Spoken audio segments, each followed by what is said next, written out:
No. Okay. Okay, back to the selling of chametz, mechir's chametz. So we discussed a little bit the kinyanim, how the guy acquires it, why the kalim don't need to be tabled afterwards. Do we sell the chametz in the keli, or do we sell the actual keli, and so on. But now just the practical issue that comes up in mechir's chametz is as follows. What do you go by where the chametz is, or do you go by where the person is? Let's say, to give an example, a person owns chametz in LA. They're going to Israel for Pesach. The Eretz Yisrael, let's say, is 9 or 10 hours ahead of us. They changed the clock there now. So let's say 10 hours ahead of us. So now the question is, can he sell the chametz in Israel, or does he have to sell the chametz here?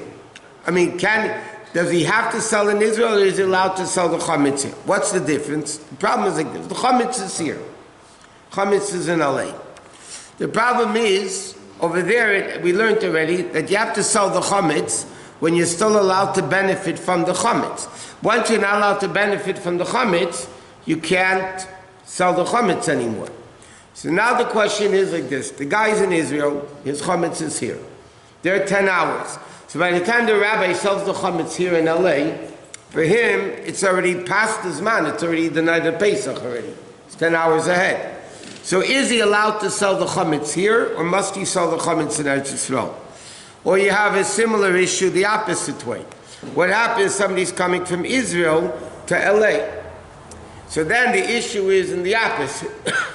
So if the chametz is in Israel, but he's coming to LA, does he have to sell the chametz in Israel because over there Pesach starts for the chametz earlier, or can he sell the chametz here in LA? Then you have another issue. What happens if a guy goes back to where he came from during Chol HaMoed? Let's say, for argument's sake, a guy goes to New York for Pesach, okay? So let's say he sells the chametz in New York, because it's 3 hours ahead.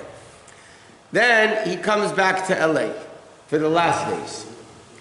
Now, when Pesach is over in New York, it's still 3 hours earlier here, it's still Pesach. When the rabbi buys back the chametz in New York right after Yom Tiv, here it's still the middle of Yom Tiv. So is there a problem with the rabbi buying back the chametz for him that he sold in New York, because now the Pesach is over in New York, but it's still Pesach for him, and the rabbi bought back the chametz, and he's still, by him it's still Pesach. So what do you do in these cases? So the answer is, even though there's an argument in halacha about it, but we hold that you go by where the person is, not where the chametz is. Okay? The proof of that was that beside the poskim that say that, but the Rebbe, when he sold the chametz for Australia, for the yeshiva in Australia, the Rebbe sold the chametz on his personal selling of chametz. So over there in Australia, there's 17 hours ahead of us, or in New York, I'd say, it's 14 hours ahead of us.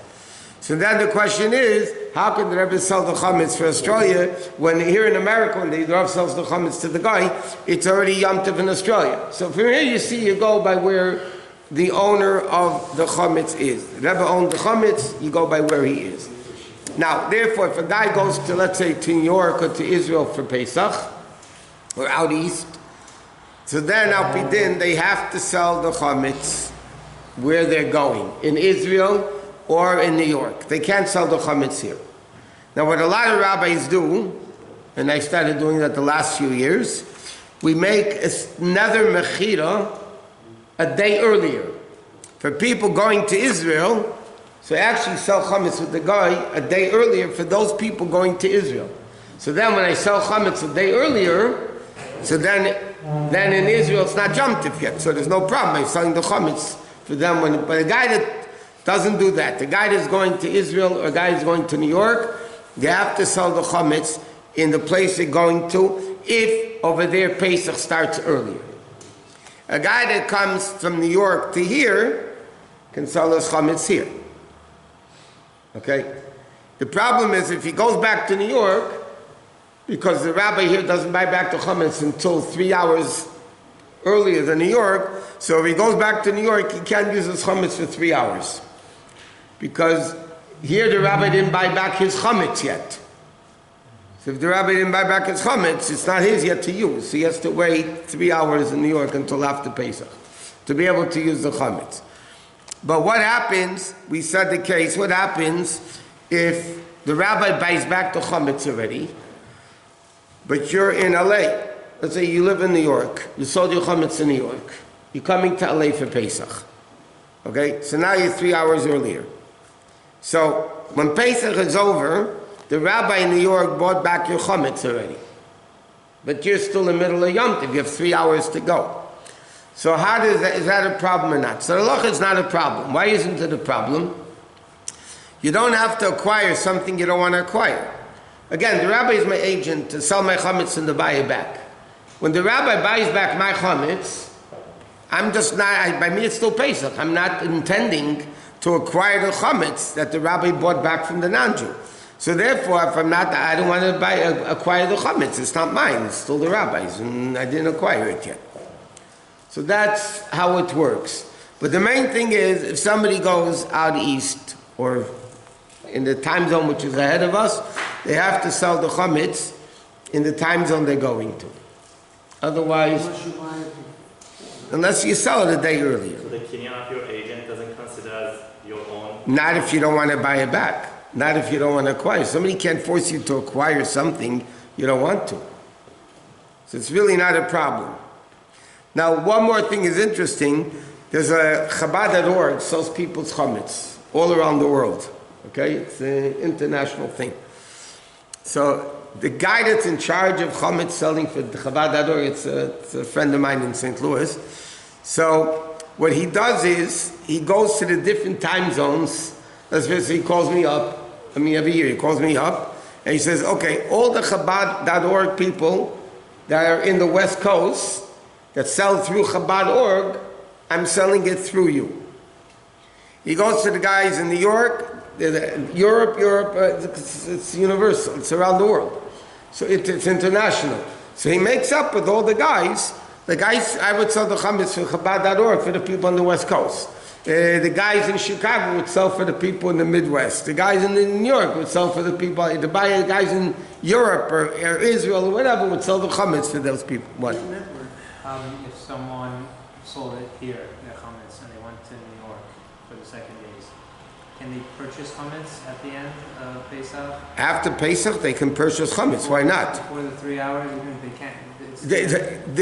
For them, it's not Pesach anymore.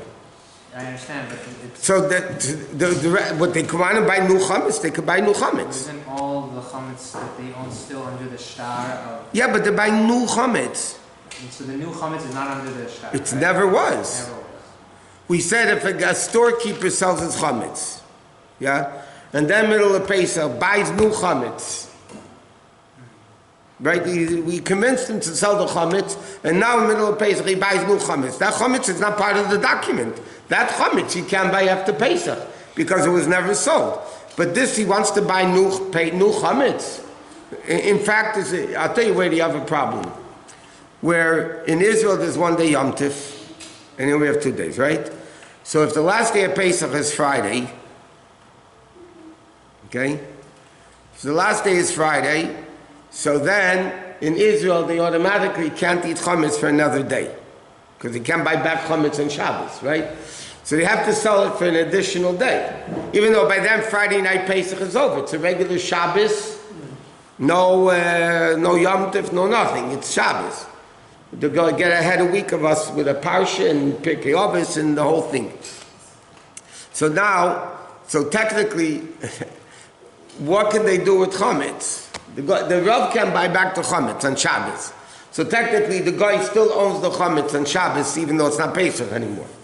But if for some reason somebody brought them chametz to eat, you can't buy in the store chametz on Pesach, but whatever. If somebody brought them chametz to eat, they can eat it. They wouldn't do it because they would make all their kalim, which are still Pesach, they would make them chametz. Yeah, but that's what's not in the shtar is not included, not in the selling, not in the buying back. So the guy that lives in LA is going to New York, should sell in New York. A guy that lives in New York, if he's staying here for the whole Yom Tov, could either sell in New York or he could sell here. If he comes for the first days, and he's going back for the last days, then it should better sell in New York. But then he has to keep in mind that because he sold the chametz 3 hours earlier, you can't eat chametz that belongs to you 3 hours before the Zman Achila, not because of not eating chametz, because it's yours, you can't eat it. Okay, so that's basically the dinim of mechiras chametz in all those aspects of it. Okay, the next we're going to start doing is what's called Bedikat chametz, searching for the chametz. Now, Bedikat chametz is a very unique din.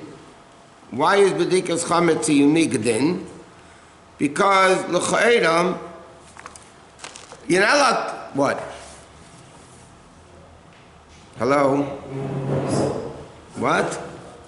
And exactly, finding the chametz back at the end of the round doesn't require something that you don't know. Right. There's no meaning of buying it back a day later for all those people in their time zones. Just the meaning. Because no. Selling it, it's a good thing to sell it a day earlier for those people going to Israel or to New York if they're whatever. But no, it's no Indian at all. Okay, now there's an interesting Taisus at the beginning of Pesachim discusses the Chayra, why is there Bedikas Chametz? Okay, why do we have to search for chametz? We don't have bedikas chazer or bedikas treif or bedikas anything else. Why did the Chacham say the night before Pesach, bedikas chametz night, you have to do bedikas chametz? Why do you have to search for all the chametz? So Taisa says that because chametz is unique. Treif, you don't eat a whole year. Well, you're not supposed to eat a whole year. Chametz, you eat a whole year. So if you eat chametz a whole year, so then you're just used to it. So therefore chametz is stricter in that respect, for that the chum instance, that you have to search for the chametz. Why? Because you're used to it a whole year, and if you see it, you might forget, and treif you're not going to eat a whole year. But chametz, you eat a whole year, you might come to eat it. Now let's explain this as follows. The Torah says, that we gave an introduction to selling chametz. The Torah says, you're not allowed to see chametz that belongs to you, and you're not allowed to own chametz that belongs to you. Okay? Therefore, we learned if you sell the chametz, so then there's not a problem because it's not yours.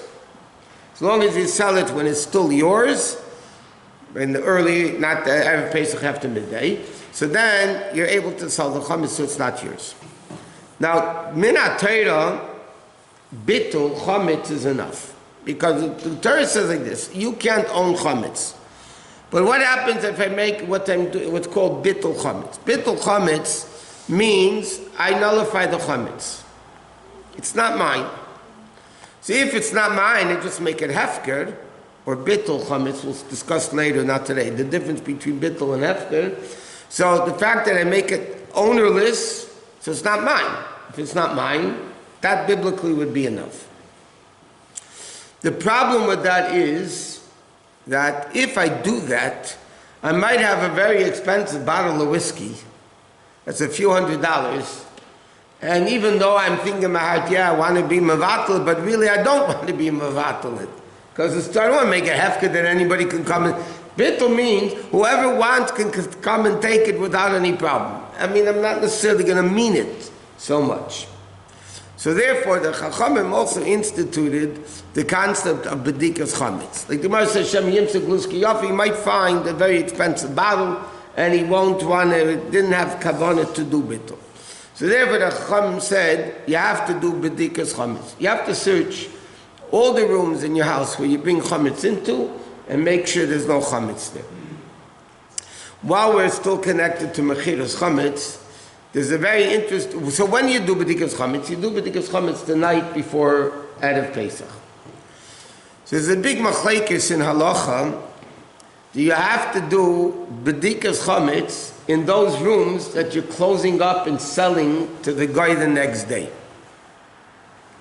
Do you? Because if you think about it, the night of Bedikas Chametz, this year it's Monday, the first Seder is Monday night. So Sunday night, you have to look for all the Chametz, right?